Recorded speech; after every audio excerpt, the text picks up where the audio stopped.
Let's start with Greenland, shall we? Greenland, Panama, and Canada. I have to tell you, let's start with his Donald Trump's press conference yesterday. They are always fun. Cut one. This is a Greenland man. So, if you could tell Trump anything, what would it be? Buy us. Buy Greenland? Buy Greenland. Why do you want Trump to buy Greenland? Because we don't want to be colonized by Danish government anymore.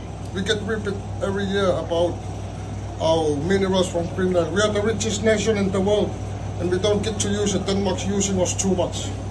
Do you like America? I love America, but people are too far over there. Right. Okay. So stop. So here's the thing. Greenland, they've got like 12 people, and Denmark owns it, and they have no intention of giving it up. But it's like Alaska. I mean, it is rich with rare earth minerals. As he said, it's the richest nation in the world, but Denmark won't let anything be explored. It is also a strategic place for bases, et cetera, et cetera. There's been like 4 or 5 presidents that have tried to buy Greenland in the past, and it's never been done. I'm going to get to why all of this makes sense here in a second and how you're supposed to read it, because he also went in yesterday about Canada, and they asked him, would you rule out military strikes to take Alaska? Here's his response. You said you were considering military force to acquire Panama and Greenland. Are you also considering military force to annex and acquire Canada? No, economic force. Because Canada and the United States, that would really be something. You get rid of that artificially drawn line, and you take a look at what that looks like, and it would also be much better for national security. Don't forget, we basically protect Canada. Okay, so he's just, all he's doing is, let me give you the third one, and that is Panama. But before we get to Panama, why not stop at the Gulf of America? Cut 3. Mexico's really in trouble, a lot of trouble. Very dangerous place. And we're going to be announcing at a future date pretty soon. We're going to change, because we do most of the work there and it's ours. We're going to be changing, sort of the opposite of Biden, where he's closing everything up, essentially getting rid of $50 to $60 trillion worth of assets. We're going to be changing the name of the Gulf of Mexico to the Gulf of America, which has a beautiful ring that covers love this guy. A lot of territory. The Gulf of America, what a beautiful name. And it's appropriate. It's appropriate. And Mexico has to stop allowing millions of people to pour into our country. They can stop them.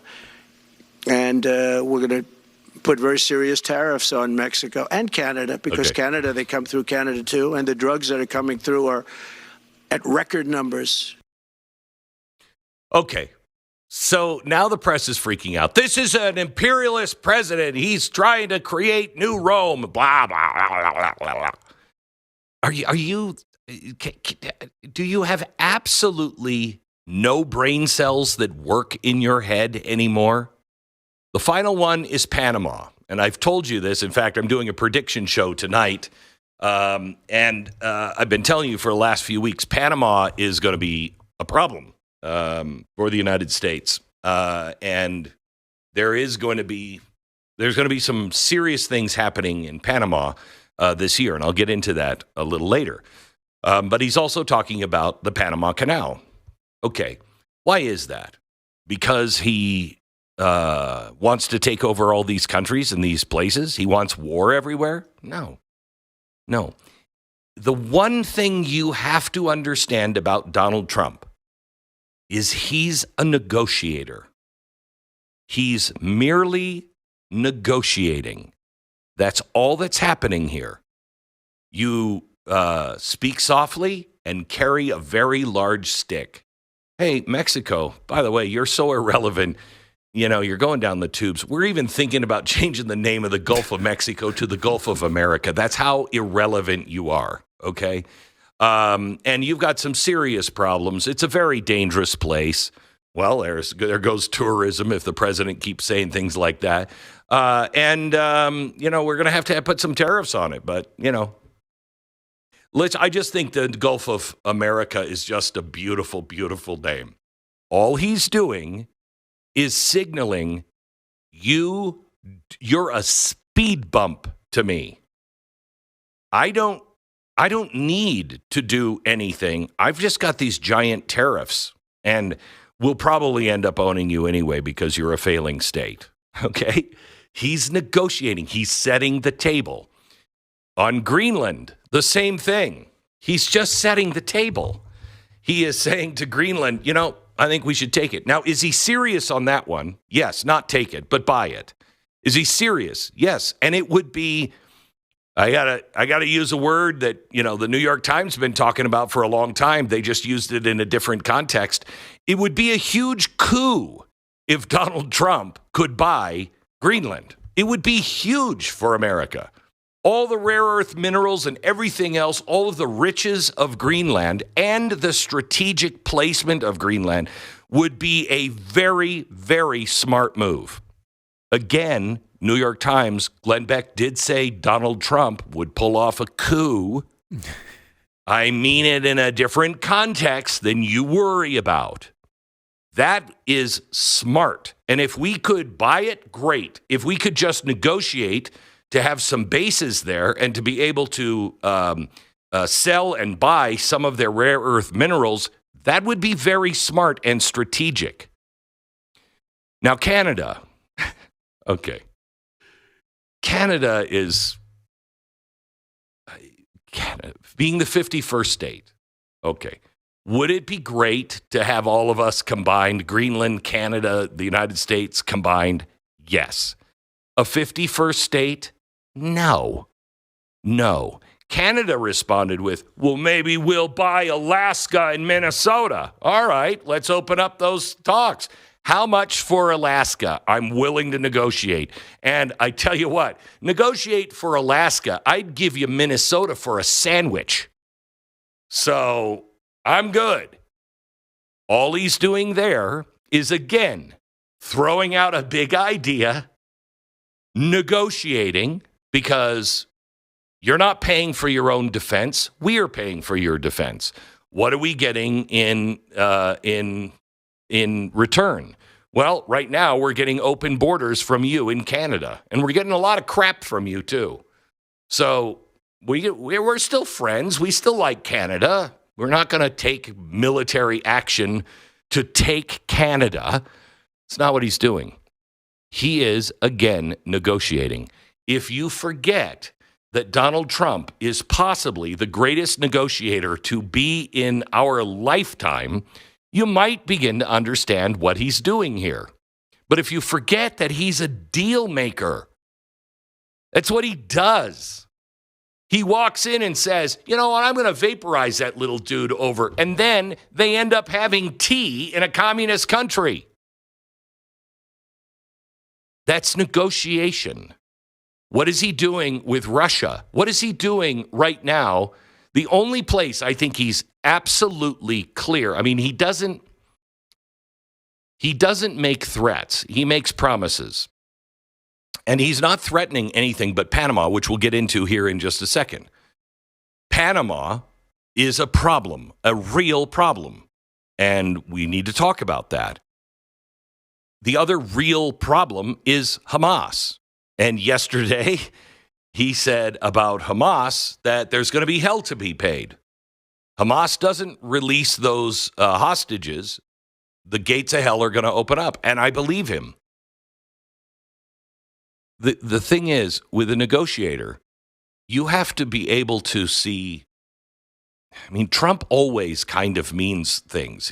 You don't win. You don't become a good negotiator if the people on the other side always think you're bluffing, because you always are. That's why America is in the dumpster fire we're in right now, because the rest of the world just thinks that, oh, you know what? Well, don't do this, or we're going to give you a strongly worded letter.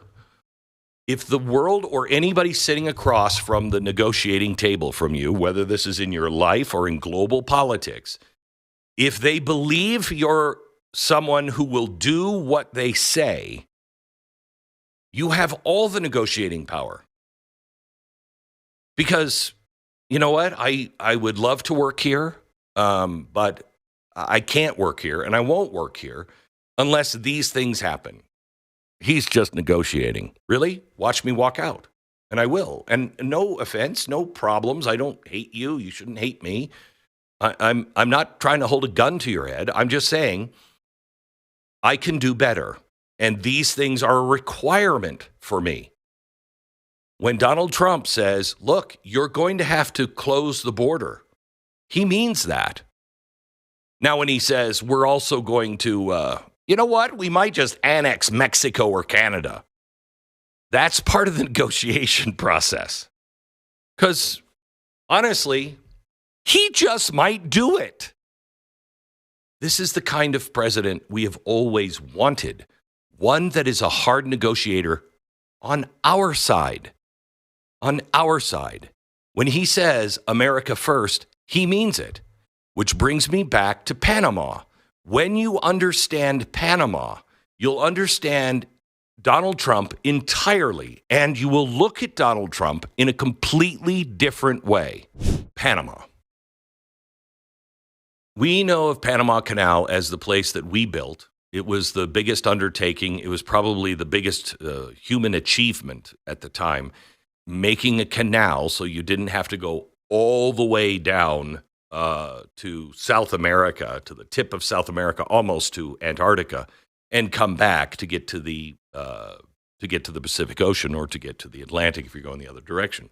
We made the Panama Canal. Teddy Roosevelt was the one who did it. Jimmy Carter sold it to Panama for $1.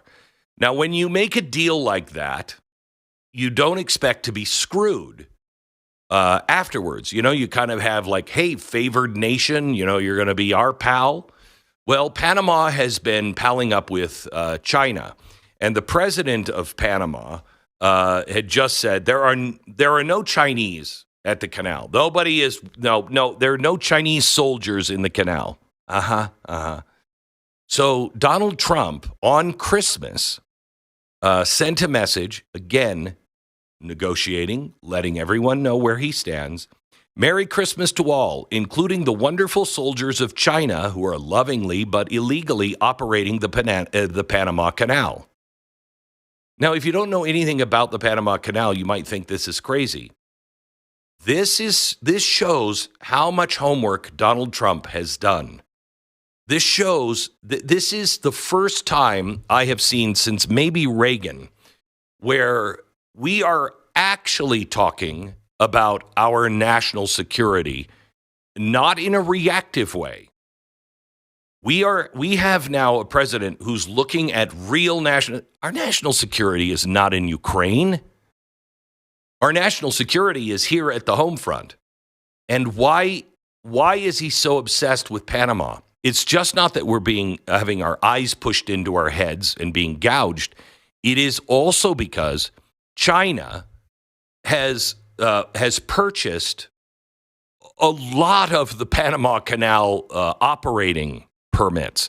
So in other words, the one that is the last, I think, lock, I don't know enough about it, but the last area of the Panama Canal going into the Pacific, it's now run by a Chinese company.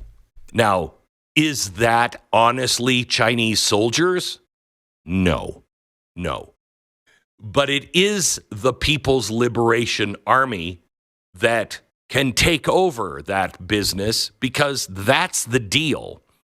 Do you really think all of these investors just got together on their own, which doesn't happen in China, and went, you know what, we should buy up all of the land surrounding the Panama Canal? It would be a good idea, but good investment for us. No. And Glenn, clarification on that. We were okay with Hong Kong taking it over, not China. Yes. It was before that transition happened. So we were like, okay, yes. Hong Kong, we're working with them all the time, okay. And then China basically takes over Hong Kong, and now China has it. We weren't okay with China having it even back then. Yeah. You cannot have, this is a huge strategic asset. If our fleet, our Atlantic fleet, needs to get over to the other side and into the Pacific, You want them to get there as quickly as possible, and that's why we built the Panama Canal. This is a Cuban Missile Crisis moment, and this is, honestly, it might even go back to JFK, to where you have a president who is forward-thinking enough to go, this is a real threat to our national security, an actual threat to our national security. All they have to do is close the Panama Canal or cause trouble at the Panama Canal, and the United States is in real trouble. So, the one that you should pay attention to that is actually trouble is the Panama Canal. The rest of it, negotiation.